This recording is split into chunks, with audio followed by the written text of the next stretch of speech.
আসসালামু আলাইকুম রহমতুল্লাহ। প্রিয় দেশবাসী ও বিদেশের প্রবাসী ভাইয়েরা, এ হলো আমাদের শহীদুল্লাহ ভাই, ভোলা সদর উপজেলা চরসমায়া ইউনিয়ন ৩ নম্বর ওয়ার্ডের বাসিন্দা।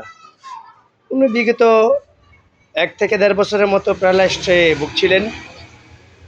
আমাদের আবাবিল সেবা সংগঠনের মাধ্যমে আবাবিল হোমিওল থেকে ওনার ট্রিটমেন্ট চলতেছে, মোটামুটি হাঁটতে পারতেছে। উনি আসলে একদম অসহায়, কোনো কাজকাম করতে পারে না। ওনার ট্রিটমেন্টের জন্য অনেক টাকার প্রয়োজন। আমাদের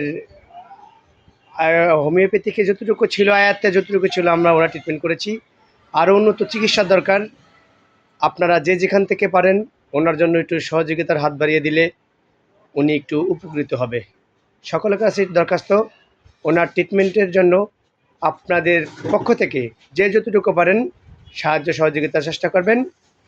আমাদের পেজে নাম্বার আছে, বিকাশ, নগদ অ্যাকাউন্ট খোলা আছে। পাঠানোর আগে অবশ্যই নক করে পাঠাবেন।